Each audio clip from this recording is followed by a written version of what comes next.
Troisième journée de la troisième édition du Festival culturel Gabon 9 provinces, après la province de l'Estuaire et celle du Haut-Ogooué. Aujourd'hui, nous allons découvrir la culture du Moyen-Ogooué. Il y aura des danses, il y aura l'art culinaire, il y aura également l'artisanat de toute cette province qui sera présenté aujourd'hui. Et là, nous sommes en direct du boulevard Jean-Paul II, dans le 2e arrondissement de la capitale gabonaise. Suivez-moi, nous allons commencer à découvrir les danses.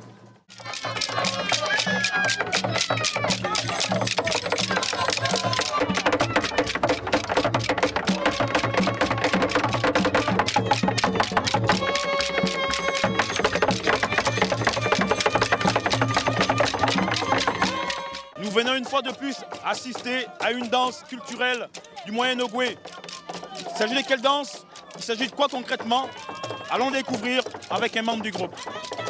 Alors ici, vous avez la danse qu'on appelle le Moukoukoué, mais en termes typiquement forts du Moyen-Ogooué, on appelle ça le Mifou. C'est une danse traditionnelle du Moyen-Ogooué qui s'accompagne, comme vous le voyez. Ici, on a ce qu'on appelle un four femme et celui qui va suivre après s'appelle le four Munga. Ça veut dire que lui il représente le coq et l'autre représente la poule. Donc c'est accompagné des autres artistes que vous voyez ici présents. Il y a celui qu'on appelle le Missemla, celui qui donne le rythme, ensuite il y a le Mbeng et ensuite il y a le groupe balafon. Donc en mouvement saccadé et rythmé, ils dansent en fonction du danseur qui est devant eux. Ça représente une danse initiatique qu'on appelle le Mokoum. Les Mokoum, c'est-à-dire une danse typiquement réservée aux hommes.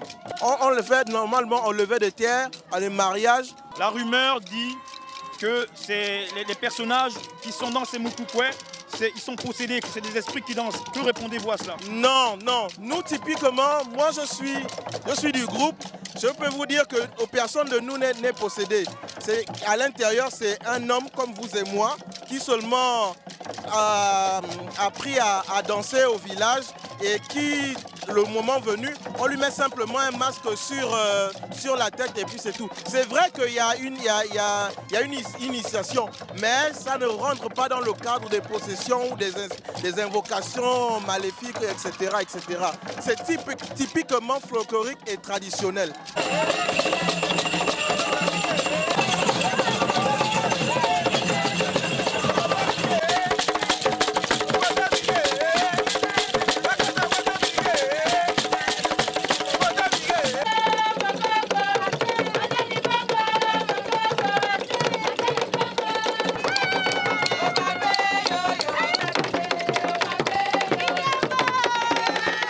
L'une des danses folkloriques phares de la province du Moyen-Ogooué, c'est le Ndjembé.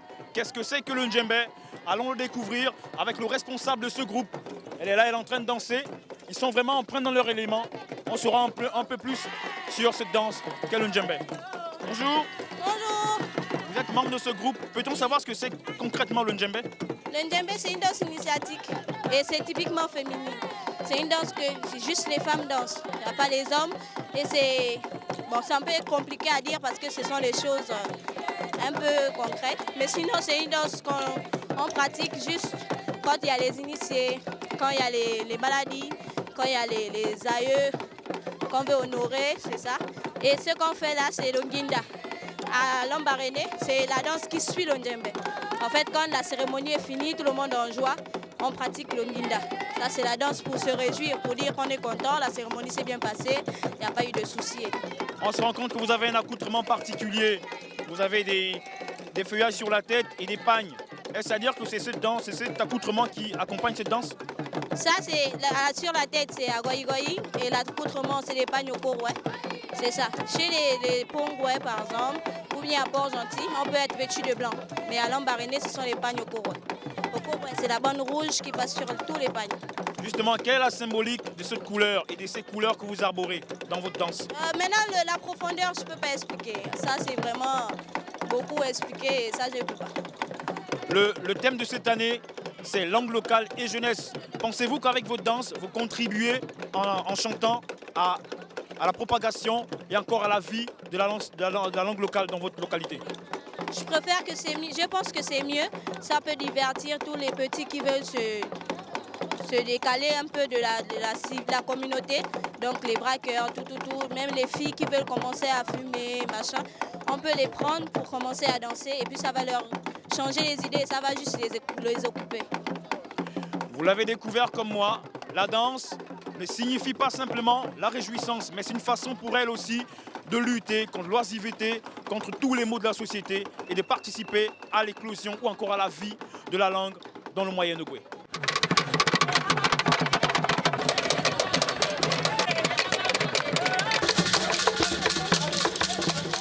Si le Ndjembe est une danse réservée aux femmes, il y a également des danses réservées aux hommes, des danses initiatiques comme celle qui se joue derrière moi et derrière nous à l'instant. Nous allons en savoir plus en allant vers un membre du groupe, sinon le responsable de ce groupe de danse, qui va nous étayer tous sur cette danse. Suivez-moi. Bonjour. Oui, bonjour. Comment est-ce que vous appelez? Je suis Anderson. D'accord. Vous êtes un membre de ce groupe, sinon le responsable. C'est quoi cette danse et quelle est sa portée culturelle? Oui, c'est la danse Manganbe. Manganbe est une danse initiatique. Nous essayons de tracer, d'expliquer aux gens comment l'homme-femme fait pour se retrouver dans la province du Moyen-Ogooué. Parce que l'homme-femme a beaucoup lutté partant de l'Égypte. Ils sont arrivés, on est passé par le Tchad, Cameroun. L'homme-femme s'est d'abord installé à Mindik. Et puisque l'homme-femme, c'est quelqu'un qui suit beaucoup l'eau. Donc ils sont montés sur la rive de l'Ogooué jusqu'à arriver à Ebola-Banga. Et il y a eu des luttes. Ils ont trouvé les autochtones, mais ils ont lutté pour s'installer là. Donc, et lorsqu'ils sont arrivés, ils ont dit « Bienganbe ». Donc Manganbe s'est dit « Je prends possession ici, je m'installe ici ». Donc c'est ce qu'ils ont fait lorsqu'ils sont arrivés en Jolé et les autres sont allés du côté de Lambané. On comprend aisément que cette danse a une portée historique qui a un rapport avec le peuple fan de la province du Moyen-Ogooué. Mais on se rend compte également que dans votre groupe, il n'y a pas de femmes. Comment se fait-il que dans une danse culturelle folklorique qui plus est, il n'y ait pas de femmes? Qu'est-ce qui expliquerait cela? Oui, parce que par rapport à l'histoire, la femme ne va pas en guerre chez les femmes. La femme, elle est là à la cuisine. C'est la femme qui prépare. Lorsque l'homme va en guerre, c'est la femme qui prépare. Donc la femme n'apporte que la nourriture à son mari. Donc c'est pour cela que la femme, dans cette danse, elle est à l'arrière-plan parce qu'elle est là juste pour animer.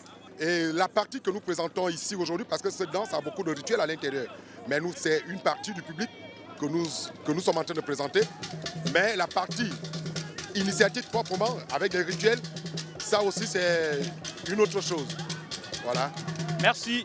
Vous l'aurez compris comme moi, dans le Moyen-Ogooué, il y a des danses à portée guerrière, comme celle Nganbe que nous venons de découvrir.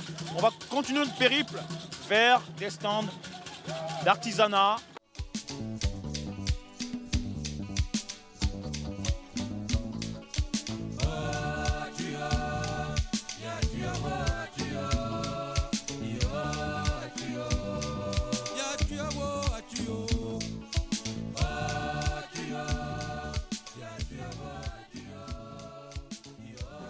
Bonsoir monsieur. Bonsoir monsieur. Il s'agit de quoi dans vos mains? Qu'est-ce que vous faites concrètement? Là, je taille la pierre d'Mbigou. Je taille un perroquet. Je forme encore, ce n'est pas encore terminé. Là, je suis en train de râper. Après, je passerai avec les petits couteaux, les minettes et les petits couteaux aussi. Après, les petits couteaux, si c'est déjà propre, je prends le papier vert, je ponce, bien poncé pour que ça vienne lisse. Alors, après, je prendrai les cirages, je cire bien. Après, décoration. Il y en a qui choisissent de sculpter dans du bois et dans beaucoup d'autres matériaux. Pourquoi avoir choisi la pierre de Mbigou? En fait, parce que c'est là où les grands-pères, quoi. Ils avaient commencé à travailler. C'est là où nous, on a appris à travailler. Mais sinon aussi, je fais aussi un peu le bois. Si à la commande de bois, je fais. Je sculpte aussi le bois. Et comment faites-vous pour vous procurer la pierre? Pour trouver la pierre, c'est dans une rivière. Quand on part en brousse, ma soeur la chasse, j'avais trouvé. Je dis bon, donc ça c'est notre travail. La culture du Moyen-Ogooué, c'est également la transformation des produits locaux. En l'occurrence des fruits rouges, des baies et même des tubercules. Ou encore du chocolat qu'on appelle l'Odika au niveau du Gabon. Et tout ça, c'est fait par Bliss. Bliss, bonsoir. Ce sont des confitures à base de cerises du Gabon, cerises sauvages. Voilà, elles sont un peu acides, très bonnes. Comment est-ce que vous faites pour les rendre en confiture, en compote? Pour les rendre en confiture, je les transforme à partir d'une pâte. Je dénoyote la cerise, ensuite je mets dans la marmite le sucre et le reste c'est un secret. Le reste c'est un secret, donc il y a des procédés qui doivent rester secrets au niveau du Moyen-Ogooué. À côté de la confiture, on a autre chose. Qu'est-ce que c'est ça déjà? Ici nous avons la semoule de manioc. Voilà, ça se prépare un peu comme du gari. Voilà, nous avons ça. Nous avons aussi la farine de manioc et des gâteaux ici faits à base de cette farine-là. Voilà, c'est ça. Par curiosité et par gourmandise, pourrais-je goûter, savoir ce que ça fait sur la langue? Ça a l'air appétissant. Ne m'enviez pas, mais je suis sûr que c'est bon.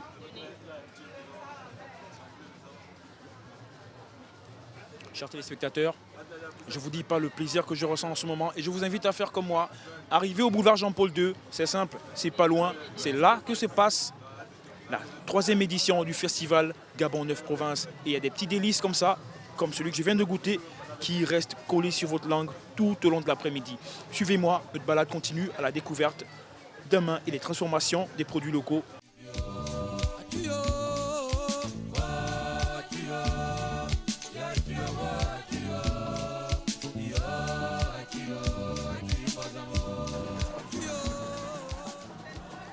Darlene est une jeune femme gabonaise ressortissante du Moyen-Ogooué. Devant son étable est là du poisson, de la viande et des feuilles de manioc. Allons voir ce qu'elle nous présente au niveau des feuilles de manioc. Est-ce un plat spécifique de la province du Moyen-Ogooué? Oui, bien sûr, c'est un plat spécifique de la province du Moyen-Ogooué. Les feuilles de manioc, on fait bouillir les feuilles de manioc à côté.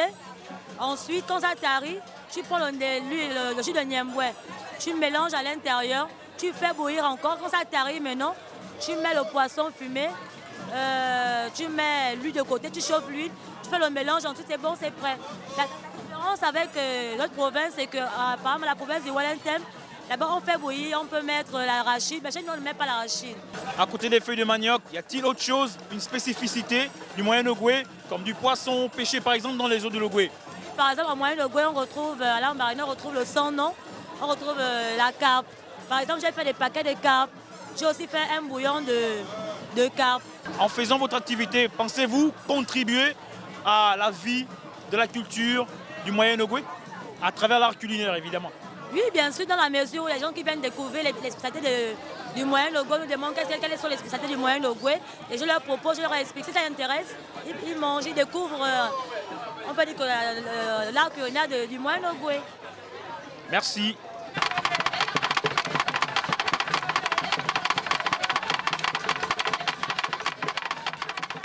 La culture gabonaise, la culture du Moyen-Ogooué attire pas mal de monde et même des expatriés qui proviennent d'Allemagne uniquement pour suivre ces festivals Gabon 9 Provinces. On va surprendre un groupe de touristes qui sont amoureux de cette culture. On va vers eux. Monsieur, bonjour. Bonjour, ça va? Vous vous appelez? Je m'appelle Bénédicte. D'accord, vous êtes aujourd'hui à la 3e édition du festival Gabon 9 Provinces. Comment est-ce que vous jugez la culture gabonaise et comment est-ce que vous l'appréciez? J'apprécie beaucoup. En fait, je viens juste d'arriver au Gabon pour le mariage d'un de mes amis. Et donc, j'apprécie beaucoup d'apprendre les différentes provinces et aussi de voir les danses. Voilà, je trouve ça très intéressant. Et j'ai hâte de découvrir plus sur le pays et sur le festival. Ah oui, c'est intéressant, oui. J'aime découvrir les cultures, les nouvelles cultures. La culture traditionnelle du Moyen-Ogooué a battu son plein pour la 3e journée du festival culturel Gabon 9 Provinces. La prochaine étape nous entraîne vers la province de Langounié et Loïkoku, sa culture légendaire.